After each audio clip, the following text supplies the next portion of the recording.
Everyone, Soma madam study গাইডে তোমাদের সবাইকে welcome জানাই। আজকে আমি সপ্তম শ্রেণীর অতীত ও ঐতিহ্য ইতিহাস বইয়ের ভারতের রাজনৈতিক ইতিহাসের কয়েকটি ধারা এই দ্বিতীয় অধ্যায়টা আলোচনা করব। এর আগের ভিডিওতে এই অধ্যায়ের কিছুটা অংশ আমি আলোচনা করে দিয়েছিলাম। আজকে আমি বাকি অংশটা আলোচনা করব। তোমরা যারা ভিডিওটা এখনো দেখোনি, প্লেলিস্ট থেকে দেখে নিতে পারো, অথবা আমি ডেসক্রিপশন বক্সে লিংকটা শেয়ার করে দেবো, তোমরা দেখে নেবে। আজকে আমি বাকি অংশটা আলোচনা করব, সঙ্গে অনুশীলনের কিছু প্রশ্ন উত্তর আলোচনা করব। ভিডিওটা স্কিপ না করে শেষ পর্যন্ত দেখতে থাকো, না হলে গুরুত্বপূর্ণ বিষয়গুলো মিস করে যাবে। বইটা ভালোভাবে পড়তে হবে, না পড়লে বইয়ের ভেতরের যে খুঁটিয়ে খুঁটিয়ে প্রশ্নগুলো আসে বা বইয়ের ভেতরে যে ইম্পর্টেন্ট প্রশ্নগুলো, সেই প্রশ্নের উত্তরগুলো তোমরা লিখতে পারবে না। সেই জন্য বইটা আগে ভালোভাবে পড়তে হবে, তারপরে প্রশ্নের উত্তরগুলো আমি আলোচনা করে দেবো। তাহলে চলো শুরু করা যাক। এর আগের ভিডিওতে আমি দক্ষিণ ভারতে চোল শক্তি কিভাবে আবির্ভাব হয় এই পর্যন্ত আমি আলোচনা করে দিয়েছিলাম। আজকে আমি 19 পেজে ইসলাম ও ভারত এখান থেকে শুরু করব। দেখো, এতক্ষণ আমরা ভারতের রাজনৈতিক ইতিহাসের কিছু কথা পড়লাম। এই সময়ই ভারতের সঙ্গে ইসলামীয় সভ্যতার যোগাযোগ ঘটেছিল। ভারতের রাজনীতি, সমাজ, সংস্কৃতি এবং অর্থনীতির ওপর এই যোগাযোগের গভীর প্রভাব পড়েছিল। তাহলে আগে পর্যন্ত যা আলোচনা হয়েছিল সেখানে আমরা ভারতের রাজনৈতিক ইতিহাসের কিছু কথা জেনেছিলাম। এই সময়ের মধ্যে কিন্তু ভারতের সঙ্গে ইসলামের একটা যোগাযোগ তৈরি হয়েছিল এবং ভারতের রাজনীতি, সমাজ, সংস্কৃতি, অর্থনীতির ওপর কিন্তু এই যোগাযোগের একটা গভীর প্রভাব পড়েছিল। ভারতের পশ্চিম আরব সাগর পেরিয়ে এশিয়া মহাদেশের পশ্চিম ভাগে আরব উপদ্বীপ। আরব উপদ্বীপের অধিকাংশই মরুভূমি বা শুকনো ঘাস জমি অঞ্চল। এর পশ্চিমে লোহিত সাগর, দক্ষিণে আরব সাগর এবং পূর্ব দিকে পারস্য উপসাগর। এখানে বৃষ্টিপাত সামান্যই হয়। মক্কা এবং মদিনা এখানকার দুটি গুরুত্বপূর্ণ শহর। তাহলে আরবের দুটো গুরুত্বপূর্ণ শহর হচ্ছে মক্কা এবং মদিনা। এই লাইনটা তোমরা মার্ক করে নেবে। এখানে যাযাবর মানুষদের বলা হতো বেদুইন। তাহলে আরব উপদ্বীপের যাযাবর মানুষদের কি বলা হতো? আরব উপদ্বীপের যাযাবর মানুষদের বলা হতো বেদুইন। এটাও তোমরা মার্ক করে নেবে। তারা উট পালন করত। খেজুর এবং উটের দুধ ছিল এদের অন্যতম খাদ্য। এই মানুষেরা নিজেদের আরব বলে পরিচয় দিত। তাহলে এই লাইনটাও মার্ক করে নাও। তারা কি প্রতিপালন করত? উট প্রতিপালন করত বা পালন করত। আর কি কি প্রধান খাদ্য ছিল? খেজুর আর উটের দুধ। আর এরা হচ্ছে নিজেদেরকে আরব বলে পরিচয় দিত। এই ইম্পর্টেন্ট লাইনগুলো তোমরা মার্ক করে নাও। তাহলে ভারতের পশ্চিম আরব সাগর পেরিয়ে এশিয়া মহাদেশের পশ্চিম ভাগে ছিল আরব উপদ্বীপ। আর আরব উপদ্বীপ হচ্ছে মরুভূমি অঞ্চল। এখানে বেশিরভাগ অংশই মরুভূমি এবং শুকনো ঘাসজমি অঞ্চল। যেহেতু মরুভূমি অঞ্চল, তাই এখানে বৃষ্টিপাতের পরিমাণ খুবই অল্প পরিমাণে হয়। এখানে জলও খুব কম পরিমাণে পাওয়া যায়। আর এখানে যেহেতু মরুভূমি অঞ্চল, তাই জন্য প্রচুর পরিমাণে খেজুর উৎপাদিত হয়। আর যেহেতু উট তারা প্রতিপালন করত, উট তাদের প্রধান পশু ছিল, তাই জন্য তারা উটের দুধ খাদ্য হিসাবে গ্রহণ করত। আর এখানকার আরবের অধিবাসীরা নিজেদেরকে আরব বলে পরিচয় দিত। খ্রিস্টীয় ষষ্ঠ শতকের শুরুতে কিছু কিছু আরব উপজাতি ব্যবসাকে প্রধান জীবিকা করেছিল। মক্কা শহর দুটি বাণিজ্য পথের সংযোগস্থলে অবস্থিত হওয়ায় এই নগরের দখলদারি নিয়ে বিভিন্ন উপজাতিদের মধ্যে সংঘর্ষ লেগেই থাকতো। খ্রিস্টীয় সপ্তম শতাব্দীতে আরব উপদ্বীপে নতুন এক ধরনের জন্ম হয়, তার নাম ইসলাম। তাহলে ইসলাম ধর্ম কত খ্রিস্টাব্দে শুরু হয়? দেখো, খ্রিস্টীয় সপ্তম শতাব্দীতে আরব উপদ্বীপে এই নতুন ধর্মের জন্ম হয়। এই ধর্মের নাম হচ্ছে ইসলাম। তাহলে খ্রিস্টীয় সপ্তম শতাব্দীতে ইসলাম ধর্মের জন্ম হয় বা শুরু হয়। ওই শতকে হজরত মোহাম্মদ মক্কাকে কেন্দ্র করে ইসলাম ধর্ম প্রচার করতে শুরু করে। তাহলে ইসলাম ধর্মের প্রচারক বা প্রবর্তক কে ছিলেন? হজরত মোহাম্মদ। এটাও তোমরা মার্ক করে নেবে। তিনি নিজেও ছিলেন একজন ব্যবসায়ী। তাহলে হজরত মোহাম্মদ নিজেও একজন ব্যবসায়ী ছিলেন এবং খ্রিস্টীয় ষষ্ঠ শতকের শুরুতে আরব উপজাতি এই ব্যবসাকেই প্রধান জীবিকা করেছিল। এবং মক্কা শহর যেহেতু দুটো বাণিজ্য পথের সংযোগস্থলে অবস্থিত ছিল, তাই জন্য এই মক্কা শহর দুটিকে কে দখলে নেবে সেই নিয়ে বিভিন্ন উপজাতিদের মধ্যে সংঘর্ষ লেগে থাকতো। আর সেই সময় নতুন এক ধর্মের জন্ম হয়, সেই ধর্মের নাম হচ্ছে ইসলাম ধর্ম। এবং এই শতকে হজরত মোহাম্মদ মক্কাকে কেন্দ্র করে ইসলাম ধর্মের প্রচার শুরু করেছিলেন। তিনি নিজেও একজন ব্যবসায়ী ছিলেন। হজরত মোহাম্মদ 570 খ্রিস্টাব্দে জন্মগ্রহণ করেন। তাহলে হজরত মোহাম্মদ কত খ্রিস্টাব্দে জন্মগ্রহণ করেন? 570 খ্রিস্টাব্দে। এটাও তোমরা আন্ডারলাইন করে নাও। 610 খ্রিস্টাব্দে মোহাম্মদ ঘোষণা করে যে আল্লাহ বা ঈশ্বর তাকে দূত মনোনীত করেছেন। সেজন্যই মোহাম্মদকে ঈশ্বর বা আল্লাহর বার্তাবহ বলা হয়। তাহলে মোহাম্মদকে ঈশ্বর বা আল্লাহর বার্তাবহ কেন বলা হয়? কারণ তিনি ঘোষণা করেছিলেন যে আল্লাহ বা ঈশ্বর তাকে দূত মনোনীত করেছেন। আল্লাহর বাণী সাধারণ মানুষ মোহাম্মদের থেকেই জানতে পারেন। ইসলাম ধর্মের অনুগামীরা মুসলমান নামে পরিচিত। তাহলে ইসলাম ধর্মের অনুগামীরা কি নামে পরিচিত? মুসলমান নামে পরিচিত। এই ছোট ছোট লাইনগুলো তোমরা মার্ক করে নেবে। এইগুলো কিন্তু খুব গুরুত্বপূর্ণ লাইন। শর্ট কোশ্চেন অথবা শূন্যস্থান পূরণ হিসাবে এগুলো আসতে পারে। বিভিন্ন আরব উপজাতিদের মধ্যে ধর্মীয় বিভেদ বন্ধ করার জন্য মহম্মদ একটি বিশ্বাসকেই চালু করেছিলেন, ফলে উপজাতিগুলির মধ্যে ঐক্য তৈরি হতে থাকে। তখনকার দিনে প্রতিষ্ঠিত মক্কাবাসীদের ধর্মীয় আচার আচরণের সাথে মহম্মদের ধর্মীয় মতে যথেষ্ট ফারাক ছিল। 622 খ্রিস্টাব্দে মহম্মদ এবং তার অনুগামীরা মদিনা শহরে চলে আসেন। মক্কা থেকে মদিনায় এই চলে আসাকে আরবি ভাষায় হিজরাত বলা হয়। তাহলে হিজরাত কি বা হিজরাত কাকে বলা হয়? দেখো, 622 খ্রিস্টাব্দে মহম্মদ এবং তার অনুগামীরা মদিনা শহরে চলে আসে। তাহলে এতদিন মক্কা শহরে ছিল, এরপর 622 খ্রিস্টাব্দে মদিনা শহরে চলে আসে। এই মক্কা থেকে মদিনা চলে যাওয়াকে আরবি ভাষায় হিজরাত বলা হয়। পরে ওই সময় থেকে হিসাব করে হিজরি নামেই ইসলামীয় সাল গণনা শুরু হয়। 10 বছরের মধ্যেই মোহাম্মদ আরব ভূখণ্ডের বিরাট অঞ্চল জয় করেন। মক্কাতেও তার প্রভাব ছড়িয়ে পড়ে। 632 খ্রিস্টাব্দে হজরত মোহাম্মদ পরলোক গমন করেন। তাহলে কত খ্রিস্টাব্দে হজরত মোহাম্মদ মারা যান? 632 খ্রিস্টাব্দে। ততদিনে অবশ্য আরবের মূল ভূখণ্ডে ইসলাম ভালোভাবেই ছড়িয়ে পড়েছিল। তাহলে তিনি ইসলাম ধর্মের প্রচার এমনভাবে শুরু করেছিলেন যে 10 বছরের মধ্যেই মোহাম্মদ আরব ভূখণ্ডের বিরাট একটা অঞ্চল জয় করেছিলেন এবং তার প্রভাব মক্কাতেও ছড়িয়ে পড়েছিল। তিনি 632 খ্রিস্টাব্দে মারা যান এবং ততদিনে আরবের মূল ভূখণ্ডে ইসলাম ভালোভাবে ছড়িয়ে পড়ে বা বিস্তার লাভ করে। এর পরের পেজে দেখো, এটা খুব ইম্পর্টেন্ট, খলিফা বা খিলাফত। খলিফা কাদের বলা হতো? দেখো, মোহাম্মদের পর ইসলাম জগতে নেতৃত্ব কে দেবেন তা নিয়ে প্রশ্ন ওঠে। তখন মোহাম্মদের প্রধান 4 সঙ্গীরা একে একে মুসলমানদের নেতা নির্বাচিত হন। এদের বলা হয় খলিফা। তাহলে খলিফা কাদের বলা হয়? মোহাম্মদের মৃত্যুর পর মোহাম্মদের প্রধান 4 সঙ্গীরা একে একে মুসলমানদের নেতা নির্বাচিত হন। এদের বলা হতো খলিফা। এই খলিফা শব্দটির অর্থ হচ্ছে আরবি, তার মানে প্রতিনিধি বা উত্তরাধিকারী। প্রথম খলিফা ছিলেন আবু বকর। তাহলে প্রথম খলিফা কে ছিলেন? আবু বকর। এটা মার্ক করে নেবে। খলিফাই হলেন ইসলামীয় জগতের রাজনৈতিক ও ধর্মীয় নেতা। যেসব অঞ্চলে ইসলাম ধর্মের ক্ষমতা ছড়িয়ে পড়েছে সেগুলি হলো দারুল ইসলাম। তাহলে যেসব অঞ্চলে ইসলাম ধর্মের ক্ষমতা ছড়িয়ে পড়েছে সেগুলোকে বলা হতো দারুল ইসলাম। খলিফা এই পুরো দারুল ইসলামের প্রধান নেতা।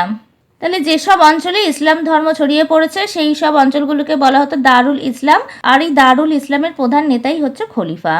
তার অধিকারের অঞ্চলের নাম খিলাফত। তিনি যে অঞ্চল অধিকার করেছিলেন সেই অঞ্চলের নাম হচ্ছে খিলাফত। তাহলে এই প্যারাটা তোমরা ভালোভাবে পড়বে। 712 খ্রিস্টাব্দ নাগাদ আরবি মুসলমানরা মোহাম্মদ বিন কাসেমের নেতৃত্বে সিন্ধু প্রদেশে অভিযান করেন। ইতিমধ্যে আরব ব্যবসায়ী এবং পর্যটকরা খ্রিস্টীয় 7ম ও 8ম শতকেই ভারতে এসেছিলেন। অর্থাৎ ভারতের সঙ্গে ইসলামের পরিচয় রাজ্য বিস্তারের আগেই শুরু হয়েছিল। তাহলে 712 খ্রিস্টাব্দে আরবি মুসলমানরা মোহাম্মদ বিন কাসেমের নেতৃত্বে সিন্ধু প্রদেশে অভিযান করেন এবং এর মধ্যে আরব ব্যবসায়ী আর পর্যটকরা খ্রিস্টীয় 7ম আর 8ম শতকেই ভারতে এসেছিলেন। অর্থাৎ যে ভারতের সঙ্গে ইসলামের পরিচয় সেটা রাজ্য বিস্তারের আগেই শুরু হয়েছিল। আরব শক্তি সিন্ধু প্রদেশ, মুলতান এবং উত্তর পশ্চিম ভারতের কিছু অংশ দখল করে। বিন কাসেমের মৃত্যুর পর তারা ধীরে ধীরে ওই অঞ্চল থেকে সরে যেতে থাকে।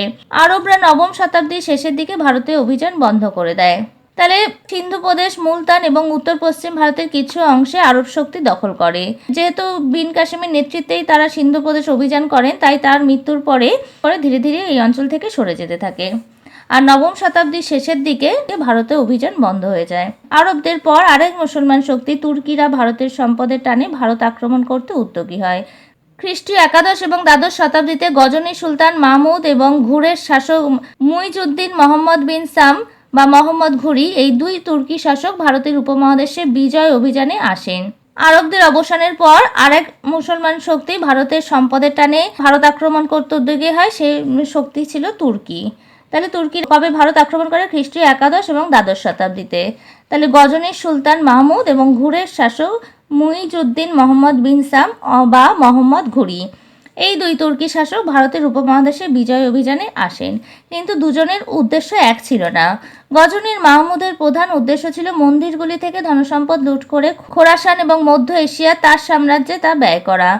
গজনীর মাহমুদের প্রধান উদ্দেশ্য ছিল মন্দিরগুলি থেকে ধনসম্পদ লুণ্ঠন করে মধ্য এশিয়া তার সাম্রাজ্যে ব্যয় করা। আর আনুমানিক 1000 খ্রিস্টাব্দ থেকে 1027 খ্রিস্টাব্দ পর্যন্ত মাহমুদ প্রায় 17 বার উত্তর ভারত আক্রমণ করেন। মাহমুদ কতবার উত্তর ভারত আক্রমণ করেন? 17 বার। অন্যদিকে মোহাম্মদ ঘুরি ভারতবর্ষের শাসক হতে চেয়েছিলেন। 1192 খ্রিস্টাব্দে দ্বিতীয় তরাইনের যুদ্ধে তিনি রাজপুত রাজা তৃতীয় পৃথ্বীরাজ চৌহানকে হারিয়ে দেন। তাহলে মোহাম্মদ ঘুরিও ভারতের শাসক হতে চেয়েছিলেন এবং 1192 খ্রিস্টাব্দে দ্বিতীয় তরাইনের যুদ্ধে রাজপুত রাজা তৃতীয় পৃথ্বীরাজ চৌহানকে হারিয়ে দেন এবং 6 খ্রিস্টাব্দে মোহাম্মদ ঘুরি মারা যান। ঘুরির অন্যতম সঙ্গী কুতুবউদ্দিন আইবক সেই সময় দিল্লির সুলতানি শাসন প্রতিষ্ঠা করেন। তাহলে ঘুরির অন্যতম প্রধান সঙ্গী কে ছিলেন? কুতুবউদ্দিন আইবক। তিনি সেই সময় দিল্লির সুলতানি শাসন প্রতিষ্ঠা করেন। এরপর দেখো বাংলায় তুর্কি অভিযান। আনুমানিক 1204 খ্রিস্টাব্দের শেষ বা 1205 খ্রিস্টাব্দের প্রথম দিকে তুর্কি সেনাপতি ইখতিয়ার উদ্দিন মোহাম্মদ বখতিয়ার খলজি বাংলা নদিয়া দখল করেছিলেন। সেই থেকে বাংলায় তুর্কি শাসন শুরু হয়েছিল। তুর্কি সেনাপতির নাম কি ছিল? ইখতিয়ার উদ্দিন মোহাম্মদ বখতিয়ার খলজি। তিনি বাংলার নদিয়া দখল করেছিলেন কত খ্রিস্টাব্দে? 1205 খ্রিস্টাব্দের প্রথম দিকে, এবং এই সময় থেকে তুর্কি শাসন শুরু হয়। এর পরের পেজ দেখো, তুর্কিরা বিনা যুদ্ধেই নদিয়া জয় করে। এরপর বখতিয়ার নদিয়া ছেড়ে লক্ষণাবতী অধিকার করে নিজের রাজধানী স্থাপন করেন। এই শহরকে সময়কালীন ঐতিহাসিকরা লখনৌতি বলে উল্লেখ করেছেন। তাহলে তুর্কিরা বিনা যুদ্ধেই নদিয়া জয় করে এবং বখতিয়ার ছেড়ে লক্ষণাবতী অধিকার করে নিজের রাজধানী স্থাপন করেন। এই শহরকে সময়কালীন ঐতিহাসিকরা লখনৌতি বলে উল্লেখ করেন। তাহলে এই লাইনটা তোমরা মার্ক করে নেবে। তাহলে বখতিয়াররা নদিয়া ছেড়ে লক্ষণাবতী অধিকার করে নিজের রাজধানী স্থাপন করেন এবং এই শহরকে সময়কালীন ঐতিহাসিকরা লখনৌতি বলে উল্লেখ করেন। লক্ষণাবতী অধিকার করে নিজের রাজধানী স্থাপন করেন এবং এই শহরকে সময়কালীন ঐতিহাসিকরা লখনৌতি বলে উল্লেখ করেন। বখতিয়ার খলজি নিজের নতুন রাজ্যকে কয়েকটি ভাগে ভাগ করে প্রত্যেক ভাগের জন্য একজন করে শাসনকর্তা নিযুক্ত করেন। এই সব শাসনকর্তারা ছিলেন তার সেনাপতি। বখতিয়ার খলজি লখনৌ থেকে মসজিদ, মাদ্রাসা এবং সুফি সাধকদের আস্তানা তৈরি করে দেন। তাহলে বখতিয়ার খলজি নিজের নতুন রাজ্যকে কয়েকটা ভাগে ভাগ করেছেন এবং প্রত্যেকটা ভাগে একজন করে শাসনকর্তা নিযুক্ত করেন, আর এই শাসনকর্তারা ছিল তার সেনাপতি। বখতিয়ার খলজি লখনৌতে মসজিদ, মাদ্রাসা এবং সুফি সাধকদের আস্তানা তৈরি করে দেন। লখনৌতি রাজ্যের সীমানা কোথায় ছিল? দেখো, লখনৌতি রাজ্যের সীমানা উত্তরে দিনাজপুর জেলার দেবাকোট থেকে রংপুর শহর, দক্ষিণে পদ্মা নদী, পূর্বে তিস্তা ও করতোয়া নদী এবং পশ্চিমে বখতিয়ার খলজি অধিকৃত বিহার পর্যন্ত বিস্তৃত ছিল। তাহলে এটা তোমরা মার্ক করে নেবে, লখনৌতি রাজ্যের সীমানা কোথা থেকে কত পর্যন্ত ছিল। তাহলে উত্তরে দিনাজপুর জেলা দেবকোট থেকে রংপুর শহর, দক্ষিণে পদ্মা নদী, পূর্বে তিস্তা, করতোয়া নদী আর পশ্চিমে বখতিয়ার খলজি অধিকৃত বিহার পর্যন্ত এই রাজ্যের সীমানা বিস্তৃত ছিল। এরপর বখতিয়ার খলজি তিব্বত আক্রমণ করে রাজ্য বিস্তার করার চেষ্টা করেন, কিন্তু সেই চেষ্টা সফল হয়নি। 1206 খ্রিস্টাব্দে বখতিয়ার খলজি মারা যান। বাংলা তুর্কি অভিযানের একটা অধ্যায় শেষ হয়। ওই একই সময়ে পূর্ববঙ্গে রাজা লক্ষণ সেনেরও মৃত্যু ঘটেছিল। তাহলে 1206 খ্রিস্টাব্দে বখতিয়ার খলজি মারা যান এবং এই সময় তুর্কি অভিযানের একটা অধ্যায় শেষ হয়ে যায়, এবং এই সময় পূর্ববঙ্গেও রাজা লক্ষণ সেনেরও মৃত্যু ঘটেছিল। তাহলে একই সময়ে বখতিয়ার খলজি আর রাজা লক্ষণ সেনের মৃত্যু হয় এবং বাংলার তুর্কি অভিযানের একটা অধ্যায় শেষ হয়। তাহলে এই অধ্যায়টা আমি ভালোভাবে বুঝিয়ে দিলাম। আমি আগে যে বাকি অংশটা বুঝিয়ে দিয়েছিলাম সেটার লিঙ্কটা আমি ডেসক্রিপশন বক্সে শেয়ার করে দেবো, তোমরা সেখান থেকে দেখে নেবে অথবা প্লেলিস্ট থেকেও দেখে নিতে পারো। এরপর চলে আসো অনুশীলনের প্রশ্নে। আমি প্রথমেই বলেছিলাম যে অনুশীলনীর কিছু প্রশ্ন আজকে আলোচনা করে দেবো। দেখো, ভেবে দেখো, খুঁজে দেখো, এই 23 নম্বর পেজে কিছু অনুশীলনীর প্রশ্ন আছে। আজকে আমি শর্ট কোশ্চেনগুলো আলোচনা করে দিচ্ছি। 1 নম্বর, শূন্যস্থান পূরণ করো। তাহলে এখানে শূন্যস্থান পূরণ কটা আছে দেখো, চ পর্যন্ত আছে, এটা আমি আলোচনা করে দিচ্ছি। বঙ্গ নামের প্রথম উল্লেখ পাওয়া যায় ঐতেরেয় আরণ্যক, আইনি আকবরী, অর্থশাস্ত্র গ্রন্থে। তাহলে বঙ্গ নামের উল্লেখ কোন গ্রন্থে পাওয়া যায়? ঐতরেয় আরণ্যক গ্রন্থে। তাহলে এইটা তোমরা টিক দিয়ে নেবে। খ নম্বর দেখো, প্রাচীন বাংলার সীমানা তৈরি হয়েছিল ভাগীরথী, পদ্মা, মেঘনা, গঙ্গা, ব্রহ্মপুত্র, সিন্ধু, কৃষ্ণা, কাবেরী, গোদাবরী নদী দিয়ে। সঠিক উত্তরটা হবে ভাগীরথী, পদ্মা, মেঘনা। শূন্যস্থানে এই উত্তরটা লিখবে। গ নম্বর দেখো, সকলোত্তর পথনাথ উপাধি ছিল শশাঙ্কের, হর্ষবর্ধনের, ধর্মপালের। সঠিক উত্তরটা হবে হর্ষবর্ধনের। এরপর ঘ নম্বর দেখো, কৈবর্ত বিদ্রোহের একজন নেতা ছিলেন ভীম, রামপাল, প্রথম মহিপাল। সঠিক উত্তরটা হবে ভীম। উম নম্বর দেখো, সেন রাজা বিজয় সেনের, বল্লাল সেনের, লক্ষণ সেনের আমলে বাংলায় তুর্কি আক্রমণ ঘটে। সঠিক উত্তরটা হবে লক্ষণ সেনের। 4 নম্বর বা শেষ প্রশ্নটা দেখো, সুলতানি যুগের একজন ঐতিহাসিক ছিলেন মোহাম্মদ ঘুরি, মিনহাজ-ই সিরাজ, ইখতিয়ার উদ্দিন মোহাম্মদ বখতিয়ার খলজি। সঠিক উত্তরটা হবে মিনহাজ-ই সিরাজ। তাহলে 1 নম্বরের শূন্যস্থান পূরণগুলো আমি আলোচনা করে দিলাম। এরপরে 2 নম্বর দেখো, ক স্তম্ভের সঙ্গে খ স্তম্ভ মিলিয়ে লেখো। দেখো, প্রথমটা হচ্ছে এদিকে ক স্তম্ভ, এদিকে খ স্তম্ভ। বজ্রভূমি, বজ্রভূমি কি হবে? উত্তর রাঢ়। তোমরা পাশে এরকম নাম্বার দিয়েও লিখে নিতে পারো অথবা ক্রস করেও তোমরা উত্তরটা লিখতে পারো। আমি পাশে নাম্বারগুলো লিখে দিয়েছি। তাহলে প্রথম উত্তরটা হবে বজ্রভূমি, উত্তর রাঢ়। 2 হচ্ছে লোটো মৌচি, উত্তরটা হবে বৌদ্ধ বিহার। 3 নম্বর দেখো, গঙ্গায় কোন্ডচল, সঠিক উত্তরটা হবে প্রথম রাজেন্দ্র। 4 নম্বর হচ্ছে গৌরবহ, সঠিক উত্তরটা হবে বাগপতি রাজ।